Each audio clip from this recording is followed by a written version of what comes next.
8 और श्लोकास नंबर 22। श्रील गुरुदेव श्रील प्रभुपाद की जय।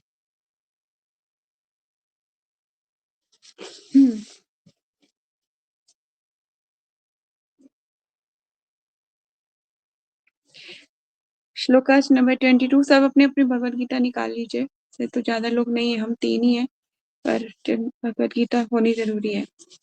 पुरुष स परम पार्थ भक्त्या भक्त्या लभयतु अन्यया यस्य अंतस्थानि भूतानि येन सर्वमिदं ततम्।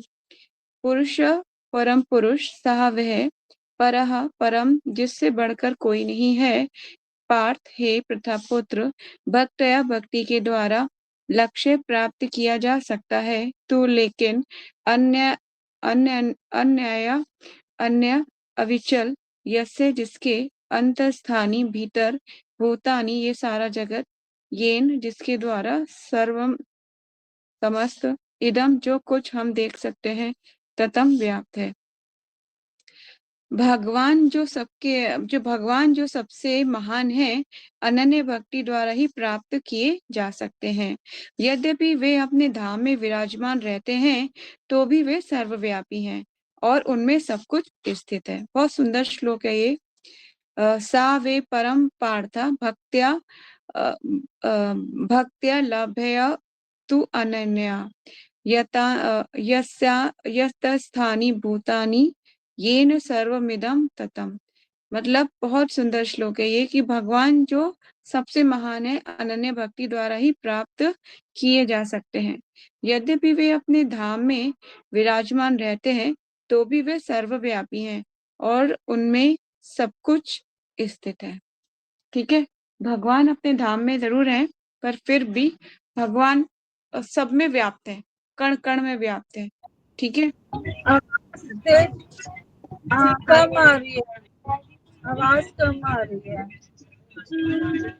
ओके, आप ट्रैफिक में हो ना, इसलिए आपको शायद सुनाई कम आ रहा है। मैं कोशिश करती हूँ तेज बोलने की।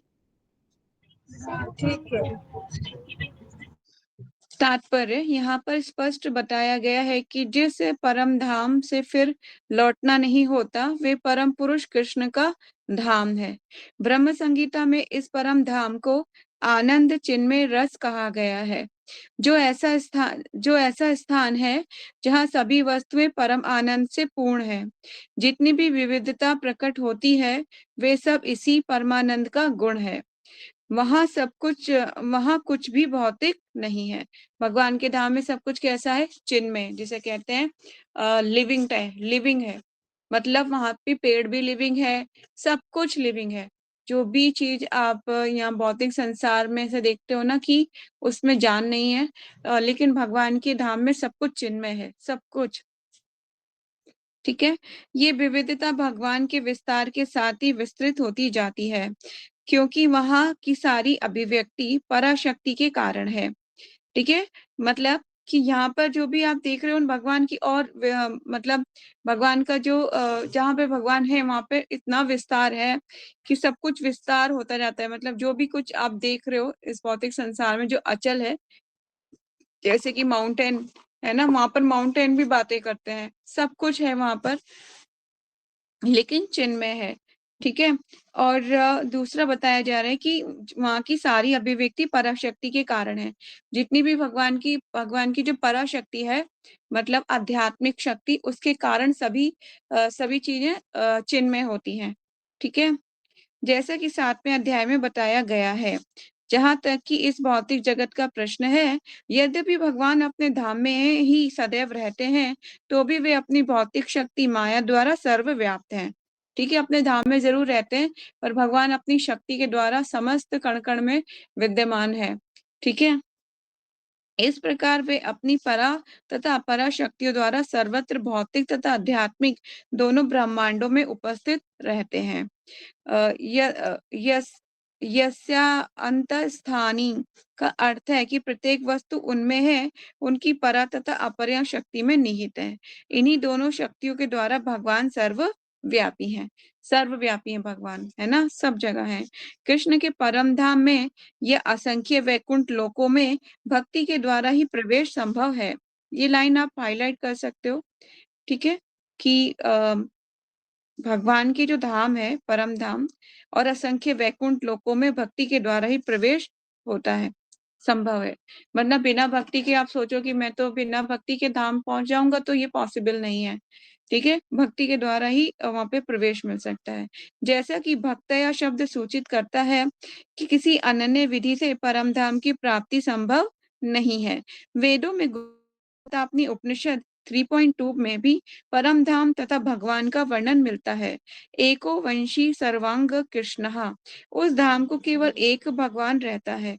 उस धाम में कौन रहते हैं? सिर्फ एक ही भगवान रहते हैं, जिसका नाम कृष्ण है। वे अत्यंत दयालु विग्रह है और एक रूप से स्थित होकर भी अपने अपने आप को लाखों स्वांशों में विस्तृत करता रहता है। वेदों में भगवान की उपमा उस शांत वृक्ष से दी गई है जिसमें नाना प्रकार के फूल तथा फल लगे हैं और जिसकी पत्तियां निरंतर बदलती रहती हैं। वैकुंठ लोक की अध्यक्षता करने वाले भगवान के स्वरंश चतुर्भुजी हैं और वे विभिन्न नामों से विख्यात हैं। ये भगवान के कुछ स्वरंशों की लिस्ट है। आप लोगों को इसको हाईलाइट कर लीजिए और नोट्स भी बना सकते हैं। जहां भगवत गीता के नोट्स आप बना रहे हैं, वहीं पे इनके भी नोट्स यहाँ पर लिखना होगा। भगवान के विभिन्न नामों की भगवान स्वर्ण चतुर्भुजी हैं और विभिन्न नामों से विराजित हैं। क्या क्या है? पुरुषोत्तम, त्रिविक्रम, केशव, माधव, अनिरुद्ध, ऋषिकेश, संकर्षण, प्रद्युम्न, श्रीधर, वासुदेव, दामोदर, जनार्दन, नारायण, वामन, पद्मनाभ आदि। ये भगवान के कुछ नाम हैं जो अपने इन नामों के द्वारा भगवान अपना विस्तार करते हैं, ठीक है। ब्रह्म संगीता 5.37 में भी पुष्टि हुई है, यद्यपि भगवान निरंतर परमधाम गोलोक में रहते हैं, किंतु वे सर्वव्यापी हैं ताकि सब कुछ सुचारू रूप से चलता रहे, ठीक है। भगवान रहते तो गोलोक में हैं, पर भगवान सब जगह सर्वव्यापी हैं, क्योंकि सारी चीजें जब किसकी अध्यक्षता में चल रही? भगवान के। अब भगवान सबको सुपरविजन करते रहते हैं कि कोई भी अपनी छुट्टी ना कर ले कोई भी काम की। अगर समझ लीजिए सूर्य कभी छुट्टी पे चला गया तो संसार में अंधेरा हो जाएगा, फिर सब लोग हाहाकार मच जाएगा कि दिन ही क्यों नहीं हुआ, अभी तक दिन क्यों नहीं हुआ, है ना। और पेड़ पौधे जीवन मतलब ना के बराबर हो जाएगा, क्यों? सूर्य से जीवन का आरंभ होता है। जब सूर्य उगता है तो वनस्पतियों को जीवन प्राण मिलते हैं, है ना। वो भी निकलना शुरू होती है, वो भी उदय होता है वहां पर भी।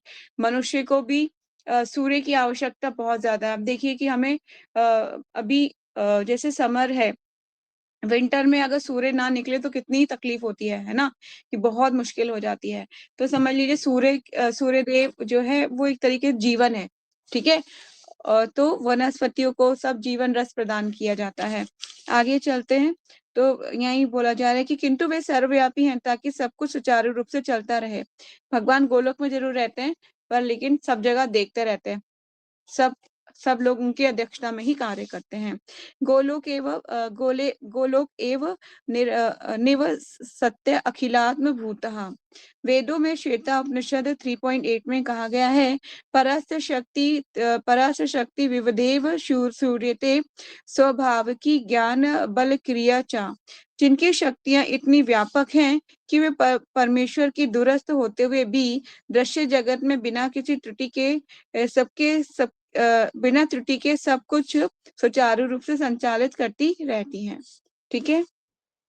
तो भगवान की सारी शक्तियां मिलके सब कार्य मतलब सुचारू रूप से चलता रहता है।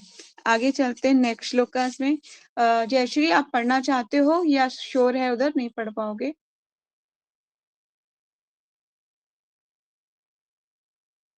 ओके, ठीक है, मैं पढ़ती हूँ।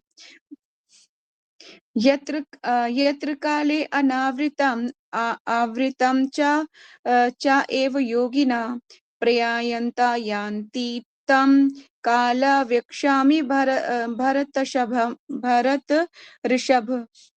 तत्र जिस काले समय में त्रु तथा अनावृतम वापस न आना, आवृतम वापसी चा भी एव निश्चय ही योगी ना विभिन्न प्रकार के योगी प्रयाण करने वाले यान्ति प्राप्त करते हैं। ताम उस काल को व्यक्षामी कहूंगा। भरत ऋषभ, हे भरतों में श्रेष्ठ। हे भरत श्रेष्ठ, अब मैं तुम्हें उन विभिन्न कालों में को बताऊंगा जिनमें इस संसार से प्रयाण करने के बाद योगी पुनः आता है अथवा नहीं आता। अब भगवान कुछ सिम्टम बताने वाले हैं जिनके द्वारा जीवात्माएं कुछ आती हैं और कुछ वापस नहीं आती हैं। तो वो बता रहे हैं भगवान, इज वेरी इंपॉर्टेंट। तात्पर्य जगत गुरु शीला प्रभुपाद की जय। परमेश्वर के अनन्य पूर्ण शरणागत भक्तों को इसकी चिंता नहीं रहती कि वे कब और किस तरह शरीर को त्यागेंगे। ठीक है, मतलब भक्तों को कोई फर्क नहीं पड़ता कि वो जो है दक्षिणायन में मर रहे हैं चाहे वो उत्तरायण में मरे। ठीक है, इसका वो कभी भी शोक नहीं करते। ठीक है, वे सब कुछ कृष्ण पर छोड़ देते हैं और इस तरह सफलतापूर्वक प्रसन्नता रहित भगवत धाम जाते हैं। किंतु जो अनन्य भक्त नहीं हैं और कर्म योग, ज्ञान योग और हठ योग जैसी आत्म साक्षात्कार की विधियों पर आश्रित रहते हैं, उन्हें उपयुक्त समय में शरीर त्यागना होता है, जिससे वे आश्वस्त हो सके कि इस जन्म मृत्यु वाले संसार में उनका लौटना होगा या नहीं। यदि ये पूरा पैराग्राफ आप हाईलाइट कर सकते हो, जो मैंने ऊपर पढ़ाया। ठीक है, यदि योगी सिद्ध होता है तो वह इस जगत में शरीर छोड़ने का समय तथा स्थान चुन सकता है। किंतु यदि वे इतना पटु नहीं होता, पटु का मतलब होता है इंटेलिजेंट। ठीक है, यदि वे इतना पटु नहीं होता तो उसकी असफलता उसके आश्चर्यजनक शरीर त्यागने के संयोग पर निर्भर करती है। भगवान ने अगले श्लोक में उसे उचित अवसरों का वर्णन किया है, वे कि कब मरने पर कोई वापस नहीं आता। आचार्य बलदेव विद्याभूषण के अनुसार यहाँ पर संस्कृत के काल शब्द का प्रयोग काल के अधिष्ठाता देव के लिए हुआ है। आगे चलते हैं नेक्स्ट श्लोकास में। अग्नि ज्योति अहम शुक्ला षट मासा उत्तरायणम तत्र प्राणयत गच्छन्ति ब्रह्मविदं जना। अग्नि ज्योति प्रकाश, अहम दिन, शुक्ल पक्ष, षट मासा 6 महीने, उत्तरायण जब सूर्य उत्तर दिशा की ओर रहता है, तत्र वहां प्रयता मरने वाले गच्छन्ति जाते हैं, ब्रह्म को ब्रह्मविदम ब्रह्मज्ञानी जना लोग। जो लोग परब्रह्म के ज्ञाता और अग्निदेव के प्रभाव में प्रकाश में मतलब दिन के शुभ लक्षण में, मतलब जो दिन में शुभ लक्षण होता है, शुक्ल पक्ष में या तो शुक्ल पक्ष हो या जब सूर्य उत्तरायण में रहता है, इन 6 मासों में इस संसार से शरीर त्याग करने के पर वे परब्रह्म को प्राप्त करते हैं। मैं दोबारा पढ़ देती हूँ इसको। जो परब्रह्म के ज्ञाता वे अग्निदेव के प्रभाव में प्रकाश में दिन के शुभ लक्षण में शुक्ल पक्ष में या जब सूर्य उत्तरायण में रहता है, उन 6 मासों में इस शरीर त्याग करने पर उस परब्रह्म को प्राप्त करते हैं। ठीक है, क्या भगवान समझा रहे हैं कि इनमें से जो कंडीशन बताई गई है, इनमें से किसी भी तिथि में अगर शरीर त्याग करेगा तो वो कहा जाएगा परब्रह्म को प्राप्त करेगा। तात्पर्य जगत गुरु शीला प्रभुपाद की जय। जब अग्नि, प्रकाश, दिन तथा पक्ष का उल्लेख रहता है तो ये समझना चाहिए कि इन सबों के अधिष्ठाता देव होते हैं। ठीक है, ये आप हाईलाइट कर लीजिए। जो आत्मा की यात्रा की व्यवस्था करते हैं। आत्मा की यात्रा मतलब जब शरीर से आत्मा जो है निकल जाती है, तो जो आत्मा की यात्रा की व्यवस्था करते हैं। मृत्यु के समय मनुष्य को नवीन जीवन मार्ग पर ले जाता है।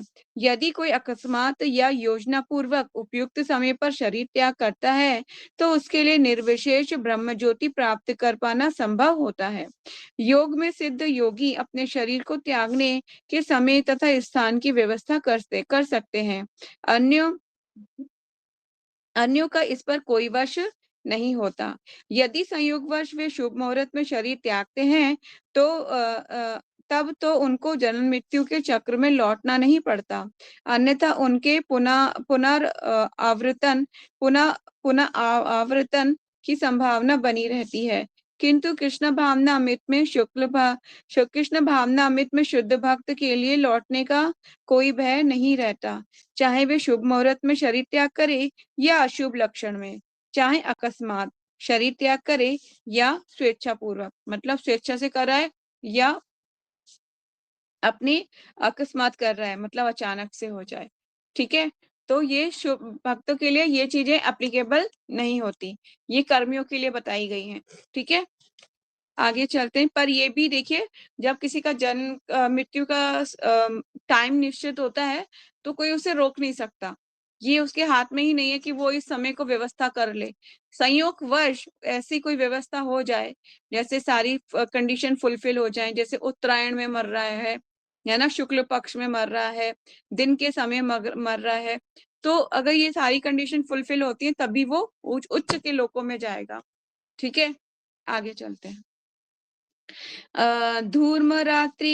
धूर्मराति तथा कृष्ण षण्मास दक्षिणयान् तत्र चंद्रमासं ज्योति योगी प्राप्त निवर्तन्ते धाम धुआं रात्रि रात तथा और कृष्ण कृष्ण पक्ष 6 मासा 6 मासों की अवधि दक्षिणायन, जब सूर्य दक्षिण दिशा में रहता है, तत्र वहां चंद्रमासम चंद्रलोक को ज्योति प्रकाश योगी प्राप्त करके निवर्तनते वापस आता है। तब मीनिंग पढ़ लेते हैं। जगत गुरु श्रील प्रभुपाद की जय। जो योगी धुआं रात्रि कृष्ण पक्ष में या सूर्य के दक्षिणायन रहने के 6 महीनों में दिवंगत होता है, वे चंद्रलोक को जाता है, किंतु वहां से पुनः पृथ्वी पर चला आता है। तात्पर्य, भगवान भागवत के 3 स्कंद में कपिल मुनि उल्लेख करते हैं कि जो लोग कर्मकांड तथा ज्ञान कांड में निपुण हैं, वे मृत्यु होने पर चंद्रलोक को प्राप्त करते हैं। वे ये महान आत्माएं चंद्रमा पर लगभग 90,000 वर्ष तक देवों की गणना से रहते हैं। ये आप जो है हाईलाइट कर सकते हैं। जो चंद्रलोक पर जाएंगे वो कैसे रहेंगे? 90,000 ईयर्स तक रहेंगे। कैसी गणना के? देवों की गणना के अनुसार। और सोम रस का पान करते हुए जीवन का आनंद भोगती हैं। अंत तो गत्वा वे पृथ्वी पर लौट आती हैं। इसका अर्थ ये हुआ कि चंद्रमा में उच्च श्रेणी के प्राणी रहते हैं, भले ही हम अपनी स्थूल इंद्रियों से उन्हें ना देख सकें।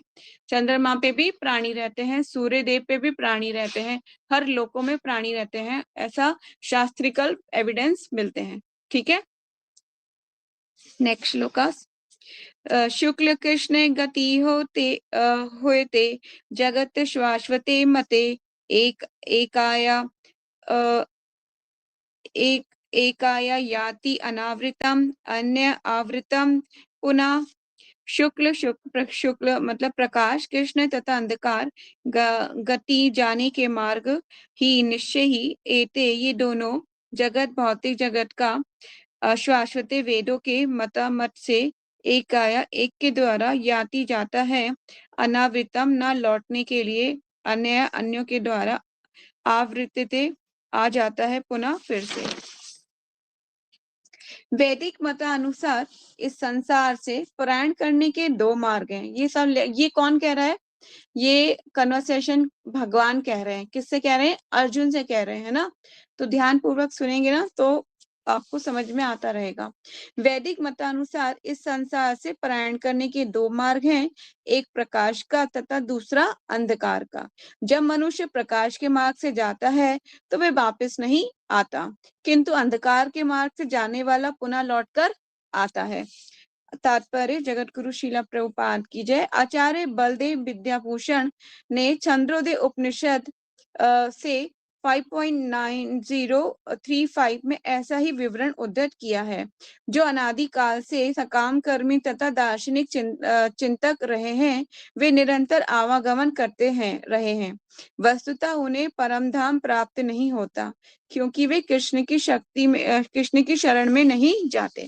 ठीक है, एकमात्र गोल क्या है? भगवान की शरण में जाना। और जो ये नहीं जाता तो वो वापस आते जाते रहेंगे। श्लोक नंबर 27। नेति श्रुति पार्थ जानन्य योगी मोहिति कश्चन तस्मात् सर्वेषु कालेषु योग युक्तो भव अर्जुन। ना कभी नहीं एते इन दोनों श्रुति विभिन्न मार्गों को पार्थ है प्रतापुत्र जानन जानते हुए भी योगी भगवत भक्त मोहिति मोहग्रस्त होता है। कश्चिन कोई तस्मात् अतः सर्वेषु कालेषु सदैव योग युक्त कृष्ण भावना अमृत में तत्पर भव होवे अर्जुन। हे अर्जुन, हे अर्जुन, मीनिंग पढ़ लेते हैं। हे अर्जुन, भगवान बोल रहे हैं, हे अर्जुन, यद्यपि भक्तगण इन दोनों मार्गों को जानते हैं किंतु वे मोहग्रस्त नहीं होते, अतः तुम भक्ति में सदैव स्थित रहो। भगवान कह रहे हैं कि तुम भक्ति में स्थित रहो, इन दोनों मार्गों को जानने में मोहग्रस्त मत हो। ठीक है। तात्पर्य जगत गुरु शीला प्रभुपाद की जय। कृष्ण अर्जुन को उपदेश हैं कि वे इस जगत से आत्मा के पारायण करने के विभिन्न मार्गों को सुनकर विचलित नहीं होना चाहिए।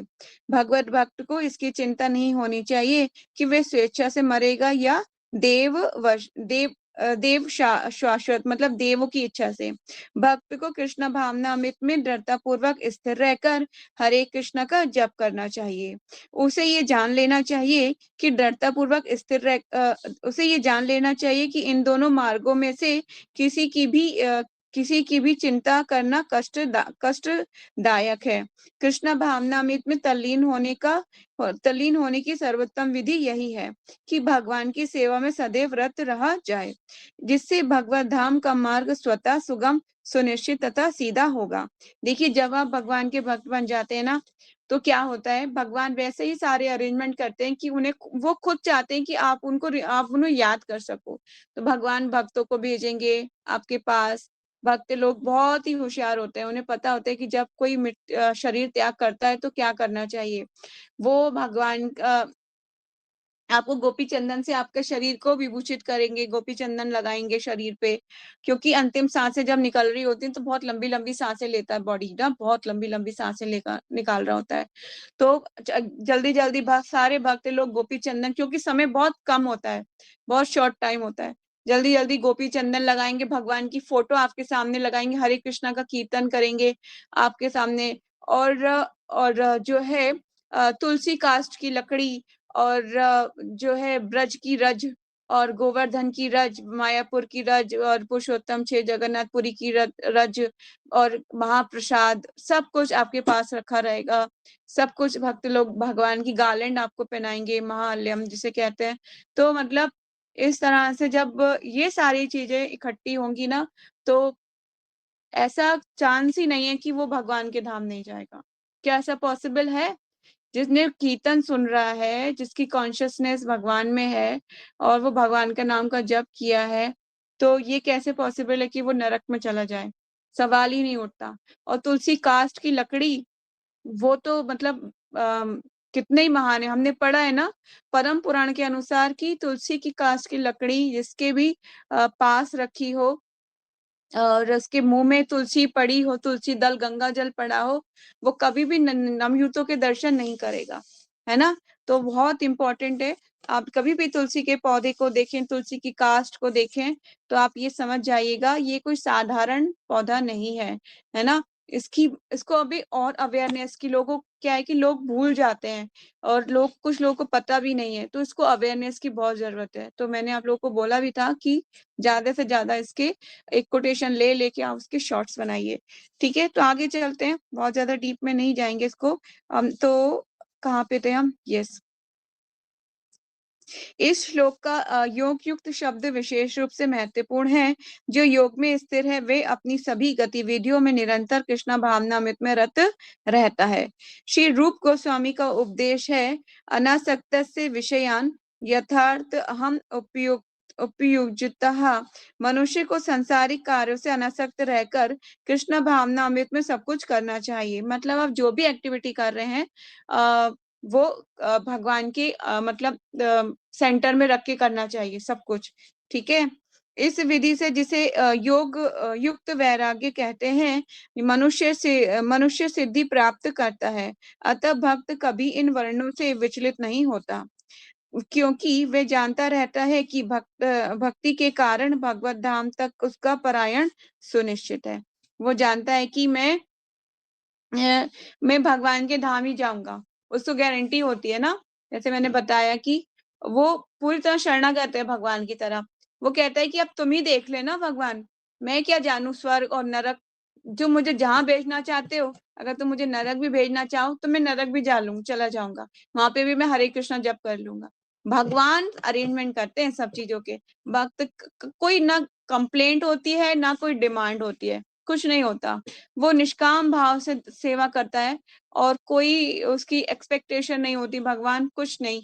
स्वामी एक जो निष्काम भाव से जो सेवा स्वामी की सेवा करता है ना, तो स्वामी भी उसका कैसा ध्यान रखते हैं, बहुत ज्यादा भगवान ध्यान रखते हैं। तो भगवान तो है ही बहुत दयालु।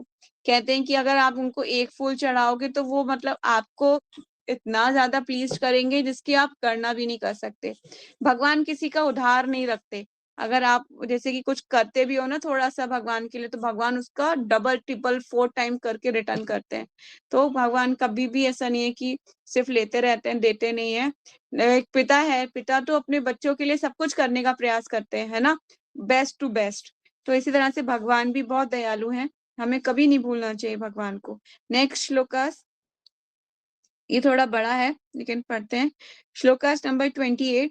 वेदेषु यज्ञेषु तपसुरा चैव दानेषु यत् पुराण फलम प्रदिष्ठम अत्य अते अतेति तत्वमिदं विद्वत्वा योगी परम स्थान पुनेति चाघम। वेदेषु वेदाध्ययन से, यज्ञेषु यज्ञ संपन्न करने में, तपेशु विभिन्न प्रकार की तपस्या करने में, चा भी एव निश्चय ही, दानेशु दान करने में, तत् जो पुण्य फलम पुण्य कर्मों का फल, प्रतिष्ठम सूचित अते अंते अतेति लांग जाता है, तत्व सबम सवे सब इदम यह विदित्वा जानकर, योगी परम परम स्थान को उपेति प्राप्त करता है, चा भी अघम मूल इत्यादि। जो व्यक्ति भक्ति मार्ग स्वीकार करता है, वे वेदाध्ययन, तपस्या, दान, दार्शनिक तथा सकाम कर्मों से फल प्राप्त होने वाले फलों से वंचित नहीं होता। वे मात्र भक्ति संपन्न करके इन समस्त फलों की प्राप्ति करता है और अंत में परम नित्य धाम को प्राप्त होता है। तात्पर्य जगत गुरु शीला प्रभुपाद की जय। ये लास्ट हमारा श्लोक है। ये श्लोक का 7वें अध्याय तथा 8वें अध्याय का उपसंहार है, जिसमें कृष्णा भावनामृत तथा भक्ति का विशेष वर्णन है। मनुष्य को अपने गुरु के निर्देशन में वेदाध्ययन करना होता है, उन्हीं के आश्रम में रहते हुए तपस्या करनी होती है। ब्रह्मचारी को गुरु के घर में एक दास की भांति रहना पड़ता है और द्वार द्वार भिक्षा मांगकर गुरु के पास लाना होता है। उसे गुरु के आदेश पर ही भोजन करना होता है, और यदि किसी दिन गुरु शिष्य को भोजन करने के लिए बुलाना भूल जाए तो शिष्य को उपवास करना होता है। ब्रह्मचार्य पालन करने के ये कुछ वैदिक नियम है।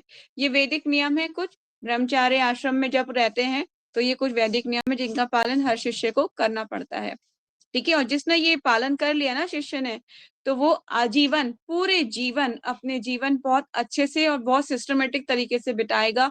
और अपने जो अपने बच्चे हैं उनके, जो अगर गृहस्थ आश्रम में अगर जाता है और बच्चे होते हैं, तो वो उनको भी ऐसी शिक्षा देगा कि वो भी अपने जीवन में मतलब अपने जीवन का उद्धार कर पाएंगे भक्ति के द्वारा।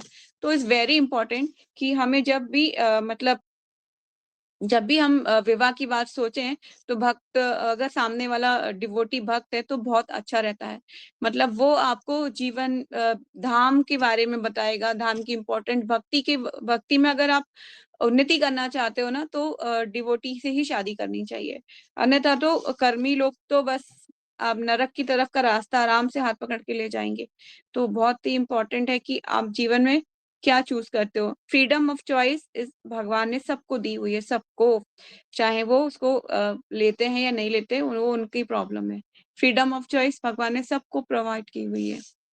चलिए, अपने गुरु के आश्रम में जब छात्र 5 से 20 वर्ष तक वेदों का अध्ययन कर लेता है, तो वे परम चरित्रवान बन जाता है। वेदों का अध्ययन मनोधर्मी तथा मनोरंजन के लिए नहीं, अपितु चरित्र निर्माण के लिए है। इस प्रशिक्षण के द्वारा ब्रह्मचारी को गृहस्थ जीवन में प्रवेश करके विवाह करने की अनुमति दी जाती है। जो ब्रह्मचारी आश्रम होता है, वो गृहस्थ आश्रम में जा सकते हैं, सन्यासी गृहस्थ आश्रम में नहीं जाते। गृहस्थ के रूप में वे उसे अनेक यज्ञ करने होते हैं, जिससे वे आगे उन्नति कर सके। उसे देश, काल तथा पात्र के अनुसार तथा सात्विक, राजसी तथा तामसिक दान में अंतर करते हुए दान देना होता है। जैसा कि भगवत गीता में वर्णित है, गृहस्थ जीवन के बाद वानप्रस्थ आश्रम ग्रहण करना पड़ता है, जिससे उसे जंगल में रहते हुए वृक्ष की छाल पहनकर या शीर या शौर कर्म आदि किए बिना कठिन तपस्या करनी होती है। इस प्रकार मनुष्य ब्रह्मचार्य, गृहस्थ, वानप्रस्थ तथा अंत में संन्यास आश्रम प्राप्त करते हुए जीवन की सिद्ध अवस्था को प्राप्त होता है। प्रभुपाद जी भी बचपन से उन्होंने पहले उनका गृहस्थ जीवन का वर्णन मिलता है, गृहस्थ जीवन में आए, उसके बाद जो है वानप्रस्थ, प्रभुपाद जी ने सीधा ही संन्यास ले लिया था। ठीक है, घर छोड़ दिया था, फिर सीधा ही संन्यास ले लिया था प्रभुपाद जी ने। ठीक है, तो इनमें से कुछ स्वर्गलोक को जाते हैं, और यदि वे अधिक उन्नति करते हैं तो उच्च लोकों को या तो निर्विशेष ब्रह्म ज्योति को या वैकुंठ या कृष्ण लोक को जाते हैं। वैदिक ग्रंथों में इसी मार्ग की उपरेखा प्राप्त होती है। मतलब जो वर्णाश्रम धर्म का अच्छे से पालन करते हैं, वे लोग कहाँ जाते हैं? उच्च लोकों में जाते हैं, या निर्विशेष ब्रह्म ज्योति तक जाएंगे, या वैकुंठ लोक तक या कृष्ण लोक तक चले जाते हैं, बहुत उन्नति है तो। ठीक है, किंतु कृष्ण भावनामृत की विशेषता यह है कि मनुष्य एक ही झटके में भक्ति करने के कारण मनुष्य जीवन के विभिन्न आश्रमों के अनुष्ठानों को पार कर जाता है। सॉरी। इदम विवद्वा शब्द करते हैं कि मनुष्य को भगवत गीता के इस अध्याय में तथा 7वें अध्याय में दिए हुए कृष्ण के उपदेशों को समझना चाहिए। उसे विद्वता या मनोधर्म से इन दोनों अध्यायों को समझने का प्रयास नहीं करना चाहिए, अपितु भक्तों की संगति से श्रवण करके समझना चाहिए। 7वें अध्याय से लेकर 12वें तक के अध्याय भगवत गीता के सार रूप हैं। प्रथम 6 अध्याय तथा अंतिम 6 अध्याय इन मध्यवर्ती 6 अध्यायों के लिए आवरण मात्र हैं। इनकी सुरक्षा भगवान करते हैं। यदि कोई गीता के इन 6 अध्यायों को भक्तों की संगति में भली भांति समझ लेता है, तो उसका जीवन समस्त तपस्याओं, यज्ञों, दानों, चिंतनों को पार करके महिमा मंडित हो उठेगा। ये श्रुति फल है, क्योंकि केवल कृष्ण भावनामृत के द्वारा उसे इतने कर्मों का फल प्राप्त हो जाता है। जिसे भगवत गीता में तनिक भी श्रद्धा नहीं है, उसे किसी भक्त से भगवत गीता समझनी चाहिए, क्योंकि 4थे अध्याय के प्रारंभ में ही कहा गया है, केवल भक्तगण ही गीता को समझ सकते हैं, अन्य कोई भी भगवत गीता के अभिप्राय को नहीं समझ सकता। अतः मनुष्य को चाहिए कि वे किसी भक्त से भगवत गीता पढ़े, मनोधर्मी से नहीं। ये श्रद्धा का सूचक है। जब भक्त की खोज की जाती है, तो अंततः भक्त की संगति प्राप्त हो जाती है। उसी क्षण से भगवत गीता तक का वास्तविक अध्ययन तथा उसका ज्ञान प्रारंभ हो जाता है। भक्त की संगति से भक्ति आती है, और भक्ति के कारण कृष्ण या ईश्वर या कृष्ण के कार्यकलाप, उनके रूप, नाम, लीलाओं आदि से संबंधित सारे भ्रम दूर हो जाते हैं। इसी प्रकार भ्रमों को दूर हो जाने पर वे अपने अध्ययन में स्थिर हो जाता है, और तब उसे भगवत गीता के अध्ययन में रस आने लगता है और कृष्णा भावना भवित होने की अनुभूति होने लगती है। आगे बढ़ने पर वे कृष्ण के प्रेम में पूर्णतः अनुरक्त हो जाता है, और यह जीवन की सर्वोच्च सिद्ध अवस्था है, जिसे कृष्ण भक्त के धाम गोलोक वृंदावन को जिसे भक्त कृष्ण के धाम गोलोक वृंदावन को प्राप्त होता है, जहाँ वे नित्य सुखी रहता है। ठीक है, तो सीधा सीधा प्रभुपाद जी बता रहे हैं कि भक्त बनने में ही फायदा है। इस प्रकार भगवत गीता के 8वें अध्याय भगवत प्राप्ति का भक्ति वेदांत तात्पर्य पूर्ण हुआ। जगत गुरु श्रीला प्रभुपाद की जय। तो any question you can ask. मुझे लगता है हमें नेक्स्ट चैप्टर नेक्स्ट क्लास में स्टार्ट करना चाहिए।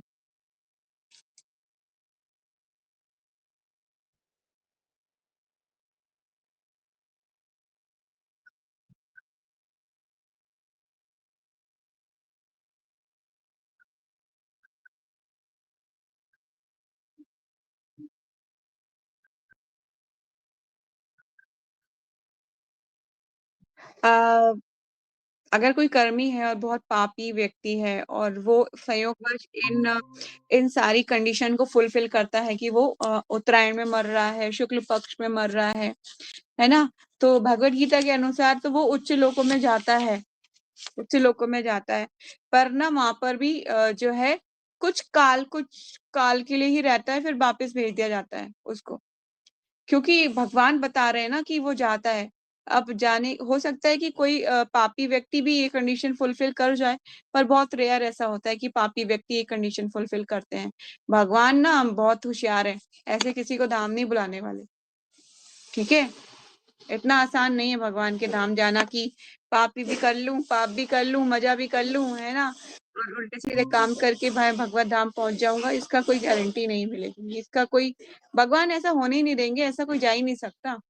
जैसे मैंने बहुत बार आपको एक एग्जाम्पल के भी थ्रू समझाया था, जिस तरह से माँ होती है ना, माँ कोई बच्चा मतलब किसी बच्चे छोटे बेबी पॉटी कर लेते हैं, तो अगर वो गंदे हैं तो माँ क्या करती है, जब तक उन्हें साफ ना कर ले उन्हें किसी की गोदी में नहीं देती। ठीक है, तो उन्हें पहले साफ करके अच्छे से नहला धुला के पाउडर वाउडर लगा के क्लीन करके तब वो पिता की गोदी में देती है। ठीक है, इसी तरह से भगवान भी इतना ऐसा नहीं है कि किसी गंदे इंसान को उठा लेंगे ऐसे ही अपने धाम बुला लेंगे, ये इतना आसान नहीं होता। ठीक है, एनी मोर क्वेश्चन?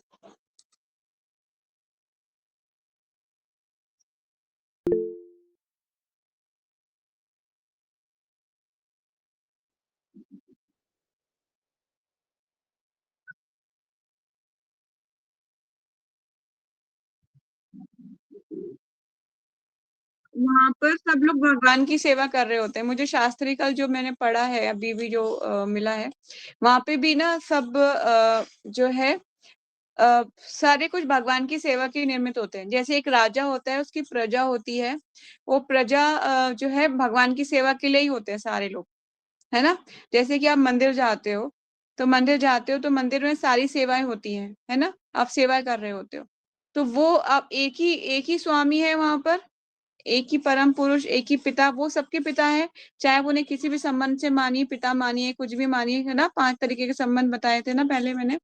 तो आप कुछ भी एक ही संबंध होता है, बस भगवान की सेवा, सारे सेवा की होते हैं, जहां तक मैंने को ये चीज के बारे में पता है। ठीक है, सेवा की ही दृष्टि से सब लोग भगवान का की सेवा कर रहे होते हैं। वहां पे मैंने ऐसा कुछ सुना नहीं कि सबके वहां जाओगे तो वहां पे माता पिता अलग मिलेंगे या अलग खुद का होगा।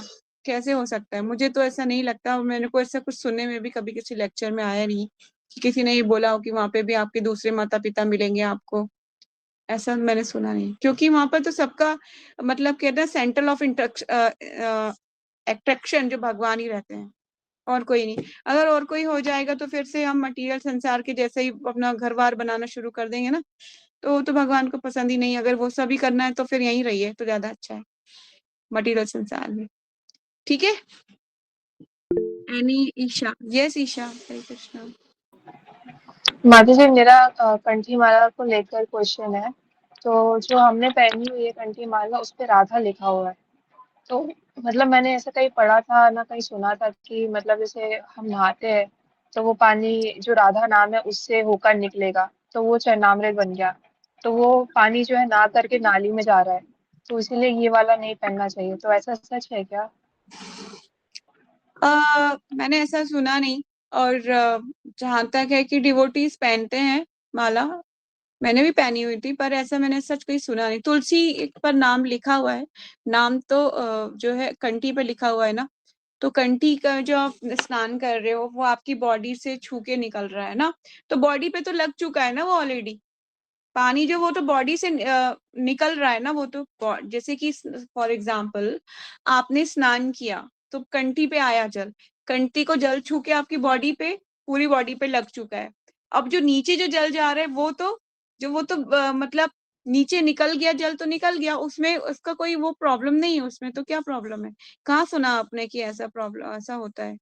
नहीं पहनना चाहिए। नहीं माता जी, जो राधा नाम लिखा हुआ है उसको लेकर, कंठी हाँ माला तो ठीक है, राधा नाम जैसे कृष्णा हो गया तो उसके ऊपर अगर पानी मतलब डालते हैं तो फिर वो चरणामृत बन गया ना, तो फिर पानी नाली में जाएगा, मतलब ऐसे करके।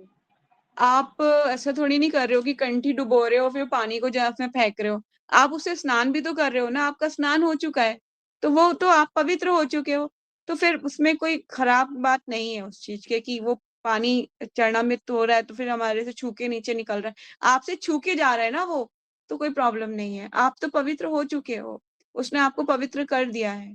और वो जिस जगह से भी निकल के जा रहा है, जिस नाली से भी निकल के फॉर एग्जाम्पल अगर जा भी रहा है, तो उस एरिया को भी प्यूरिफाई करता हुआ जा रहा है, तो उसमें आपका कोई दोष नहीं है।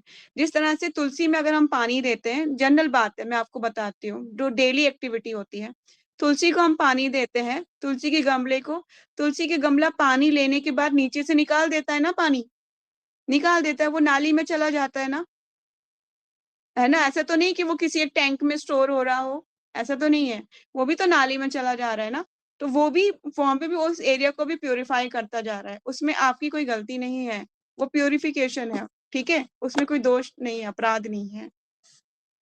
Any question?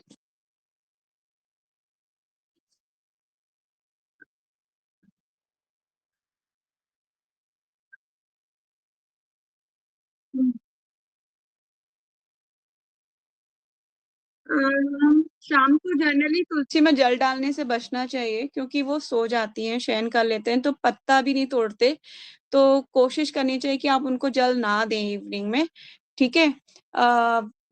बहुत ही क्रिटिकल सिचुएशन है, फॉर एग्जाम्पल कि बहुत सूख गई हैं और आपके सिवा कोई नहीं था सेवा करने के लिए, तब बोला जाता है कि अब मतलब बहुत हालत उनकी ऐसा हो गया, मतलब पत्ते गिर चुके हैं और सूख रही हैं बिल्कुल, तब बोला जाता है कि एक दो बूंद पानी डालना चाहिए, ऐसे कि डिस्टर्ब ना हो वो, मतलब इतना पानी हो जाए कि मिट्टी को नरम हो जाए बस।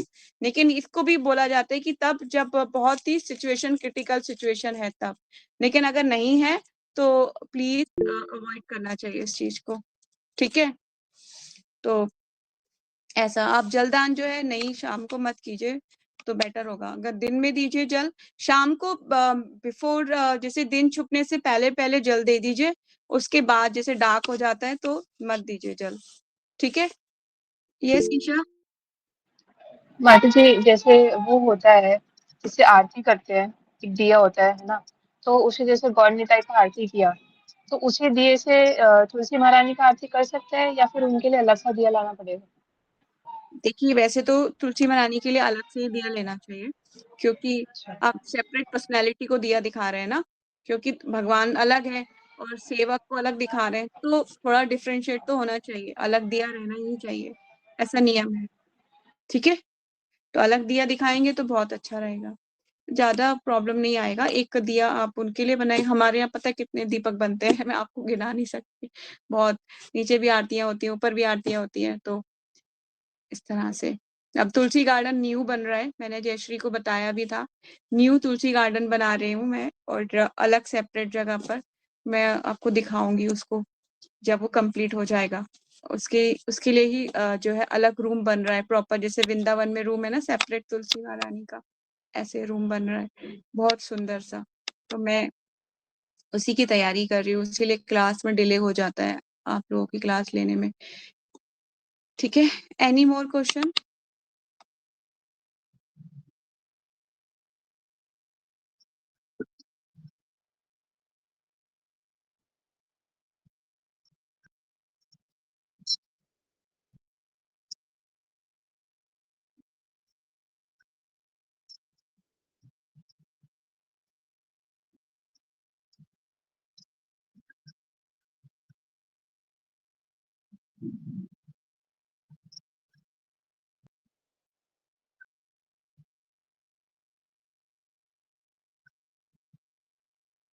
बोल दीजिए, क्योंकि वो फिर ग्रोथ नहीं ले पाएंगी। तुलसी के पास मैं भी कभी कभी ऐसी खरपतवार होती है, निकालती रहती हूँ, क्योंकि वो निकालनी जरूरी है, क्योंकि नहीं तो वो तुलसी महारानी की ग्रोथ में रुकावट बन जाएंगी, इसीलिए। तो मतलब अभी जो बेबीज तुलसी, मैं उनको बोलती हूँ बेबीज तुलसी, छोटी छोटी हो रही है तो उनको बेबीज तुलसी बोलती हूँ। तो वो अभी बहुत छोटी छोटी कुछ नए प्लांट्स ग्रोथ कर रहे हैं, तो अभी उनको देखना ना बहुत हृदय, जब उनको रोज में पानी देती हूँ ना बहुत खुशी होती है। अभी बहुत छोटी छोटी सी बेबीज तुलसी है। तो वही है कि उनके आसपास अगर कोई खरपतवार भी उग जाती है या फिर उन्हें कोई प्रॉब्लम हो रही होती है, तो उसको निकालना चाहिए। देखिए, मेरा तो ये मानना है कि हमारे पास कोई और योग्यता है ही नहीं कि हम भगवान के धाम जा सके।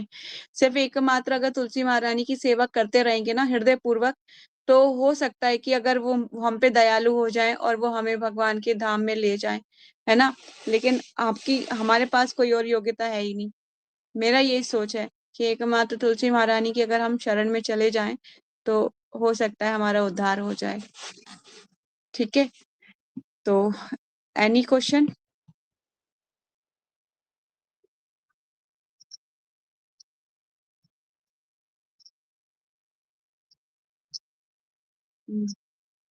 आप उनको बोलो, एक काम करो, तुलसी ग्लोरीज ऑफ तुलसी महारानी में से वो पॉइंट निकालो ढूंढ के कि शाम को जल नहीं देना चाहिए, और फिर उस पॉइंट को कोट करो, उनको बताओ कि ऐसे ऐसे पद्म पुराण या फिर जिस छंदोदय पुराण का भी वर्णन है, तो उसके अनुसार पानी नहीं देते। या फिर आप वैसे भी बता सकते, जनरल भी बता सकते हो कि आप पानी मत दीजिए, क्योंकि शाम को पानी नहीं दिया जाता, वो शयन पे चली जाती हैं, जल्दी सो जाती हैं, क्योंकि वो भगवान की नित्य सेवा में तत्पर रहती हैं, वो सुबह जल्दी उठती हैं।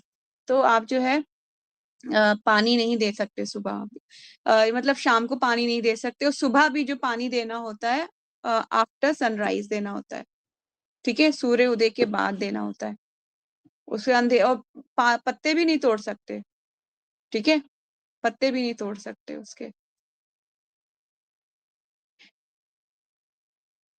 हरे Krishna. Hare Krishna. Any more question Jayashri? Okay, तो आज यही वाइंड अप करते हैं। नेक्स्ट बाकी का चैप्टर नंबर 9 हम नेक्स्ट क्लास में करेंगे। ठीक है। हरे कृष्णा प्रीति माता जी, एनी क्वेश्चन? हरे कृष्णा माता जी। नहीं, मैं तो आज लेट भी हो गई और क्लास भी मिस हो गई मेरी, बट मैं अगर रिकॉर्डिंग होगी तो सुन लूंगी। ठीक है, तो वाइंड अप। ईशा, आपका कोई क्वेश्चन तो नहीं है? नहीं है। ठीक है, thanks for joining Isha after long time. Thank you so much. Hare Krishna. वांछा कल्पतरुभ्यश्च कृपा सिंधु वच पतितानां पावनेभ्यो वैष्णवेभ्यो नमो नमः। अनंत कोटि वैष्णव भक्तविंद की जय। नामचार्य दास ठाकुर की जय। जगत गुरु श्रील प्रभुपाद श्रील गुरुदेव की जय। निताय गौर सीतनाथ प्रेमानंदे। हरि हरि बोल। हरे कृष्ण। प्रणाम। प्रणाम। तो प्रीति माता जी, ये मैं आपको भी बोलती हूँ, ईशा जयश्री को भी मैंने बोला था कि ग्लोरीज ऑफ तुलसी